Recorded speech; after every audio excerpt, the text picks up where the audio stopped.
G'day everyone, Artist Wayne here with a video on an awesome weekend I had not that long ago.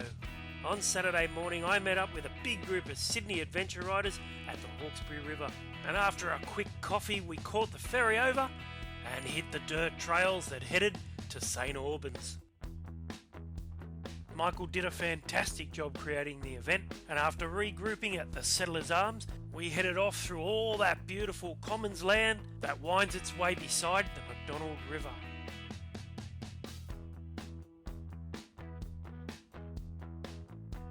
Now it was a chilly Saturday morning when I left home to travel down to the Hawkesbury River, but as you can see it was turning into a bonza day. And that morning I also hooked up with a new riding buddy. His name's Brad, riding his KTM Enduro.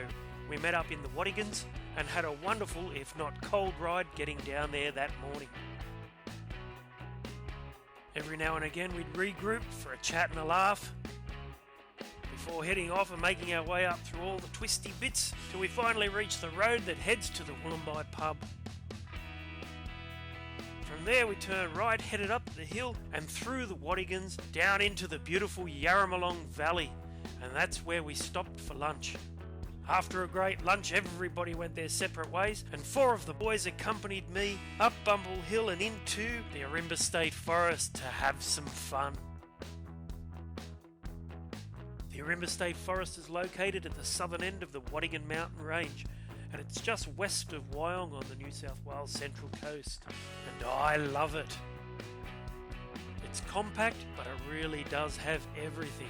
There's sand, rocks, hills, nasty ruts, mud and clay, and loads of single trail riding to throw the old DR650 around.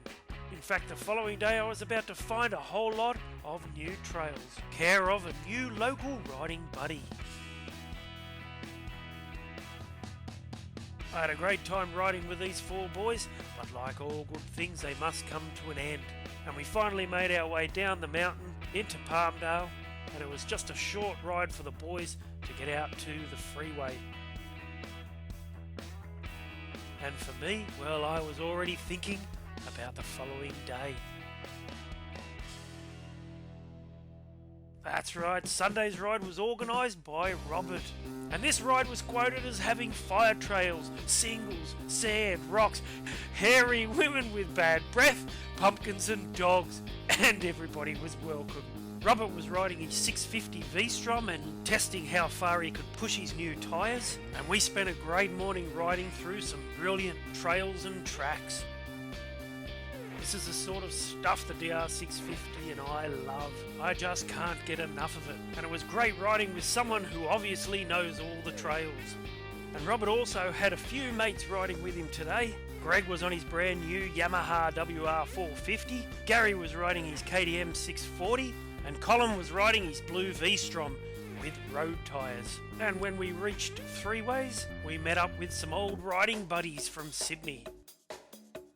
Michael on his KTM, Alan on his bigger KTM, and Colin on his BMW. And a rider I'd never met before, his name was Peter, and he was on a brand new Africa Twin. Now there were 9 of us tearing through the Ourimbah State Forest behind Robert. 2 Suzuki V-Stroms, 3 KTMs, a Yamaha WR450, 1 Africa Twin, 1 BMW GS800, and the mighty DR650 Suzuki. What a great mix of bikes. And the trails were about to get slightly more difficult, especially for the heavier bikes. We were about to hit mountain goat country.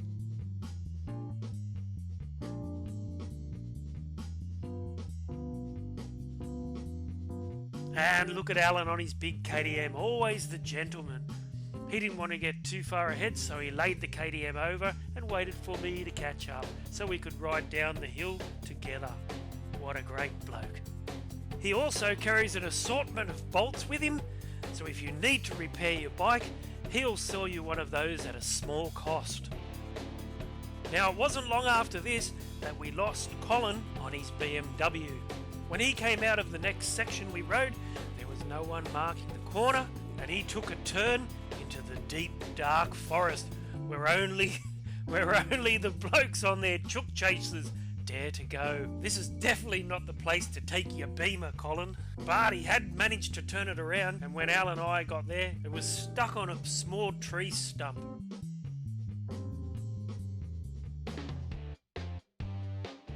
So, with Alan in the saddle, Robin and I started manhandling the bike to get it back out of there.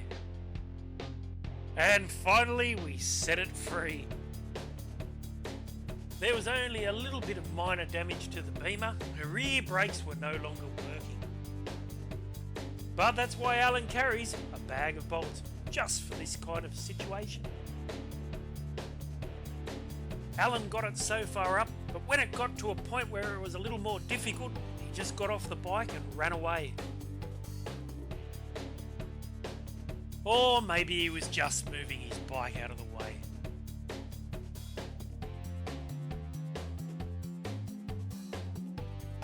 Anyhow, we did it. All the hard work was done. Well, almost. I just gave Colin one last helping hand before he started a friction fire with his back tyre. So while the Sydney boys were working on fixing Colin's bike, which they did, care of Alan's $50 bolt, us Central Coast boys headed over to Colnura for a coffee and a bite to eat, where there must have been about 100 bikers. And after stopping off at Jerry's Cafe, Robert had made fairly good on his promise. The only thing missing on the day's ride were pumpkins and dogs. We spent the whole afternoon hitting the single trails. An afternoon of awesome fun. And every time I hit the trails, I feel like my riding is improving more and more. I feel really comfortable on the bike, and I haven't had a big stack for ages. So that's always good. We're also coming into winter here, and the only problem I have riding when it's really cold are keeping my hands warm. Last winter I had to keep stopping and warming my hands on the exhaust. But I'm not doing that this winter. I've invested in a set of heated grips for Jackie and I from Adventure Bike Specialists. So I can't wait to get those on the bikes. No more freezing cold hands. Anyway, as you can all see, Sunday's ride with Robert and the gang was absolutely brilliant. And I can't wait to do it with the boys again. On ya, Robert. I'm Artist Wayne Dowson, and I'll see you all on the trails.